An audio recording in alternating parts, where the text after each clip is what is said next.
నాకు సంగీత దర్శకుడిగా జన్మనిచ్చిన రామోజీరావు గారు, ఆయనతో నేను గడిపిన క్షణాలు చాలా ఎక్కువ ఉన్నాయి. అందుకు నేను చాలా అదృష్టంగా భావిస్తుంటాను. ఆ క్షణాల నుంచి నేను నేర్చుకున్న విలువైన విషయాలు ఎన్నో ఉన్నాయి. వాటిలో మచ్చుకు ఒకటి ఏంటంటే, మద్యపాన వ్యతిరేక ఉద్యమంకి ఆయన వంతు కంట్రిబ్యూషన్గా ఆయన రకరకాల ఆర్టిస్టులతో, ఉద్యమకారులతో, రచయితలతో, సంగీత దర్శకులతో, గాయనీ గాయకులతో ఆయన తెలిసిన వాళ్ళందరినీ పిలిచి పాటలు రికార్డ్ చేసి ఆ ఉద్యమానికి సపోర్ట్ చేశారండి. నన్ను కూడా రమ్మని ఒక పాట రికార్డ్ చేయమన్నారు. నేను అన్నాను, సార్ నేను మెడ్రాస్ వెళ్ళి 4 రకాల ట్యూన్లు నేను మీకు చేసి పంపిస్తానని అన్నాను. ఆయన కోసం చాలామంది బయట వెయిట్ చేస్తూ ఉండగా నాతో అన్న మాటలు ఏంటంటే, వద్దండి, ఒకే ఒక ట్యూన్ చేసి పంపండి, నేను మీకు దీనికి రెమ్యునరేషన్ ఇవ్వట్లేదు, నేను మిమ్మల్ని అభ్యర్థిస్తున్నాను, అభ్యర్థించేవాడికి ఆప్షన్స్ ఉండవు, అలా చేయకూడదు, ధర్మం కాదు అన్నారు. ఆ మొక్క ఆయన నాతో చెప్పడానికి 2 నిమిషాలు వెచ్చించాల్సిన పని లేదు, ఆయనకేమీ లాభం లేదు. అంతటి మహోన్నత వ్యక్తి ఆయన. ఎన్నో విషయాలు నేను నేర్చుకున్నాను ఆయన దగ్గర నుంచి.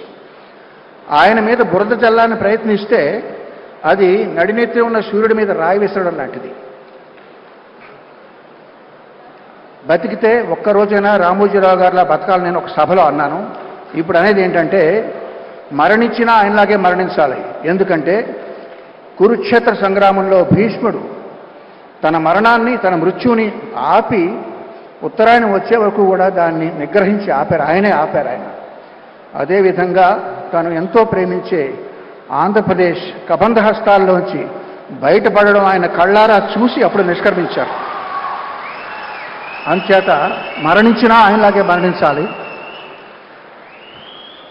ఆయన ఫోటో మా పూజ గదిలో ఉంటుందండి. ఎందుకంటే ఆయన దేవుణ్ణి నమ్మరు.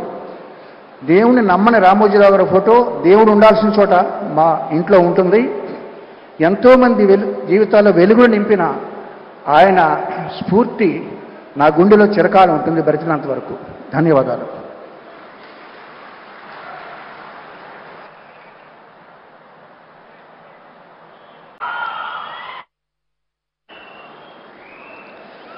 అందరికీ నమస్కారం అండి. రామోజీరావు గారు ఎన్ని శిఖరాలు అధిరోహించారు, ఆయన అధిరోహించడమే కాకుండా ఆయనతో పాటు ఎంతమందిని చేతులు పట్టుకొని ముందుకు తీసుకెళ్లారు, పైకి తీసుకెళ్లారు, రాష్ట్ర ప్రజల కోసం ఎంత చేశారు అన్నది ఇప్పటి వరకు నా ముందు మాట్లాడిన వక్తలందరూ చెప్పారు. ఆడియో వీడియో విజువల్లో కూడా చూసాం, తర్వాత కూడా ఇంకా చెప్పబోతారు. అంతకన్నా నేను ఎక్కువ చెప్పగలనని అనుకోవట్లేదండి, అంత సాహసం చేయట్లేదు. ఒకటే అడుగుతున్నా అండి, అంత చేసిన రామోజీరావు గారికి మనం తిరిగి ఏం చేయగలం? 100% అండి. ఆంధ్రప్రదేశ్ రాష్ట్ర ప్రభుత్వాన్ని, తెలంగాణ రాష్ట్ర ప్రభుత్వాన్ని, కేంద్ర ప్రభుత్వాన్ని కూడా రిక్వెస్ట్ చేస్తున్నాను ఈ వేదిక మీద నుంచి, రామోజీరావు గారికి భారతరత్న ప్రదానం చేయడం సముచితం, సబబు. నమస్కారం అండి. Thank you.